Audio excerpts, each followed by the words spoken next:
nandito tayo ngayon sa farm kung saan makikita natin guys ang actual operation ng ating isang unit na harvester. Yan. So makikita ninyo guys, yan po sila yung ating samahan sa ating unit. So nag-uumpisa na po sila guys. It's already 9:15 in the morning, February 14. So araw ng mga puso guys. So happy Hearts Day sa lahat ng nanonood. Ayan po ang ating unit. yung isa ay hindi pa po dumating guys, wala pang driver. So ipapakita ko sa inyo guys mamaya ang pagdating ng pangalawang unit. So ito na yung last hurrah ng ating pag-aani dito sa area ng Isulan. Isulan, Sultan Kudarat po kami guys, Mindanao. So kung mayroon pang mga area na papasokin, yan ay hindi pa natin alam kung sino ang magre-request from nearby municipality like Tulunan, Tangtangan, Lambayong. Kaso sa Lambayong guys hindi ako may pupunta doon kasi masyadong madaming harvester doon, so kulang pa yun sa kanila. Dito na lang kami sa area namin which is in Isulan.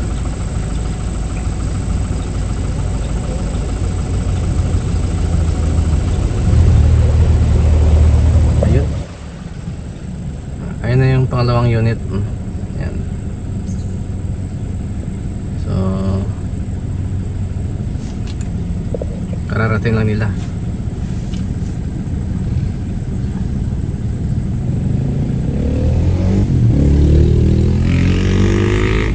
So may dito pa rin yan dadaan sa natin. Ayan sila guys.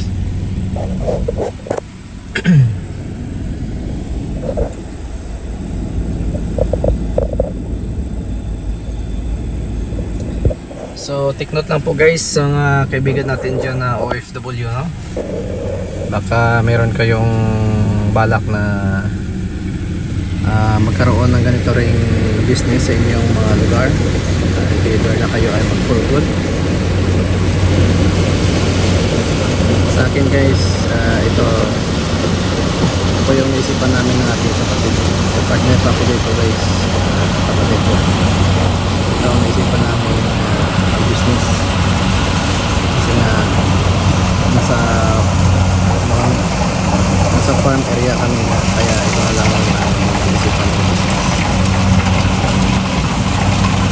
So lang guys, may risk ang ganitong uri ng business, no? Kailangan meron kayong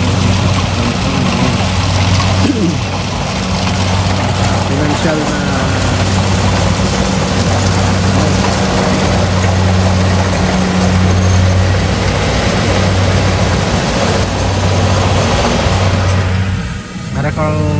financial na tawag ito. Yan ang aking kapatid isa, driver namin. Ibig kong sabihin meron kayong financial na naka ready for purchase. Kasi guys, yan pyesa ng mga unit na yan ay hindi po basta-basta na mura lang. Mayroong minsan masiraan kayo sa gitna ng farm. So yun ang pinaka masakit pag wala kang ipaluwal na pambili ng pyesa. Hindi yan pakatakbo. Yung unang-una dyan guys, yung roller, yung kung saan naka-attach sa kanyang crawler, yun ang yan ang madaling masira minsan kasi pag dumaan po yun sa sa putikan, yun ang palaging sila yung unang masisira guys. So ayan, papakita ko sa inyo yung isang unit natin. Yan, dito na si guys, si Morant. Hindi na siya naglaro sa NBA. Dito na lang daw siya sa farm. Joke. Ayan. So ito yung isa. Kakarating lang po. So total all in all si isang unit meron kayong yung nagbabalak na magkaroon ng ganito 4 to 5 na na tauhan. Depende kung sino yung marunong. 4 to 5 yun guys.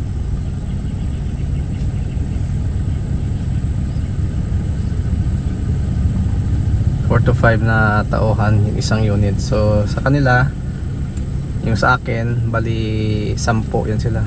Minsan umaabot sila ng 1 dosina kasi merong papasok, merong aalis, yung mga ganun guys.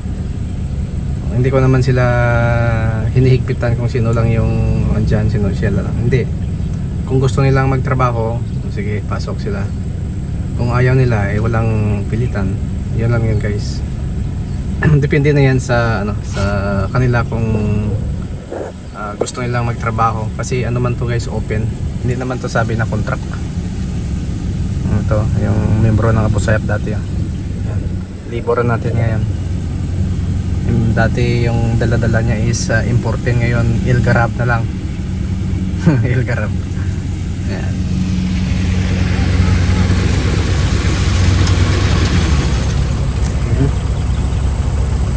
Biglang namin pa.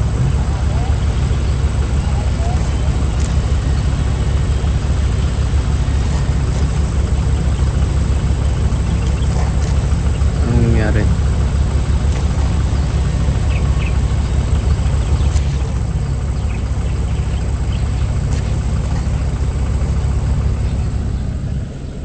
Isa pang tips guys sa ganito. Ayan di ba naglalagay sila ng sako. So make sure na ma-count po nila yung piraso, kung ilang piraso yung naisalpak nila na sako dyan. Kasi minsan hindi magkatugma yung counting doon sa actual na ani kaysa dito sa naisalpak na sako. So kung mayroon ka mga tanong guys, pwede kayong mag-private message po sa akin or mag-comment lang dyan sa ating live. At sasagutin po natin yan isa-isa kung sino yung may mga katanungan. So Expat Legend po nagbabalik para sa ating vlog for today, which is harvesting 2 hectares. So sa 2 hectares guys, ano to?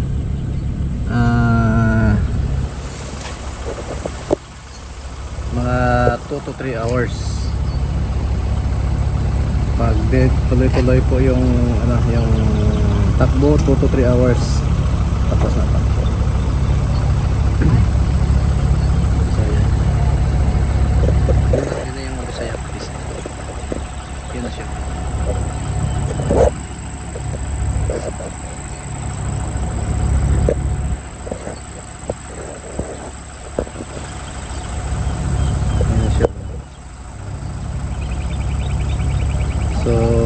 So ano siya, umiikot na siya sa daanan sa gilid kasi minsan may mga dyan, may mga bunga ng niyog na hindi dapat makain ng raker, kasi pag nakain yan masisira yung ating harvester, yung raker niya masisira, maputol or mabali yung kanyang raker na natawag, yung tagakuha ng palay. So, yun na po ang isa. Bababa na po sa kanilang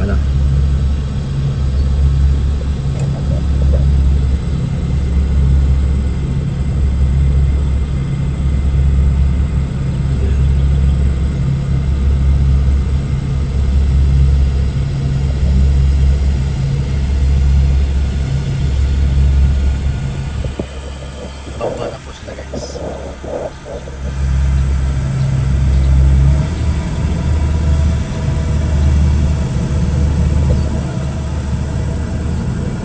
Ang magiging niyan, ang magiging resulta yan mo yan, pag magdalawa na sila dyan, Ang gagawin nila is per kahon yun po sila, per ano,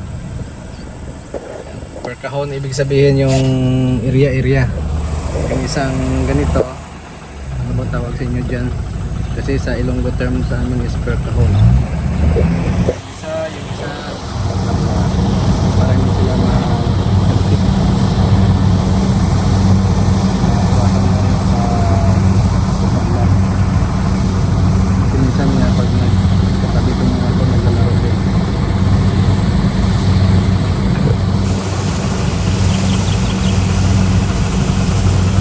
So yun nga no, kanina sa ating nasabi ko kanina, isang unit, 4 or 5 katao. Isa dyan guys, tagadala ng panggabas, nagagabas pa ikot. Dala rin yung trabaho niya, spotter. Spotter means ano, nagtitingin siya doon sa gilid kung mayroong mga obstruction, kung mayroong mga nakatayo na hindi makayang daanan ng ating ano, harvester. Minsan dyan may mga naka-pusli na bakal, may naka-pusli na puno ng kahoy, yung nga kailangan lang bantayan, kaya tawag sila na spotter. Parang nakapunay na yung isang unit yun, walang ba't napahinto. So all around pa rin yung mga to, all around pa rin sila, marunong silang umayos, mayroong nasisira sila na rin mismo ang gagawa. On the spot din guys, on the spot. Meron tayong mga tools dyan sa toolbox. Pag may ayusin, automatic dalhin doon sa lilim ng kahoy or saan man yan. Kung walang lilim ng kahoy, so dyan talaga sa kawan.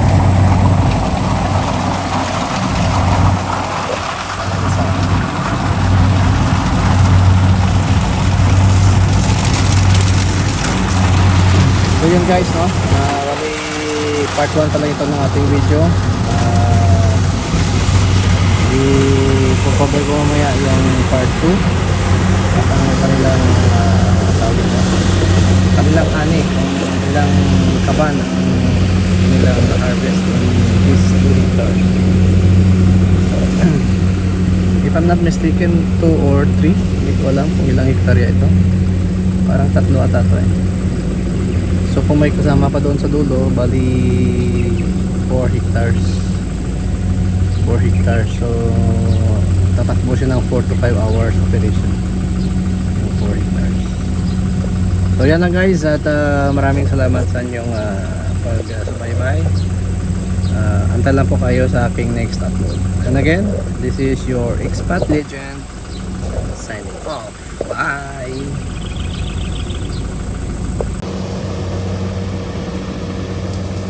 So guys, hey, what's up? Nandito tayo ngayon sa farm kung saan makikita natin guys ang actual operation ng ating isang unit harvester. Yan. So makikita niyo guys, yan po sila. Yung ating mga samahan sa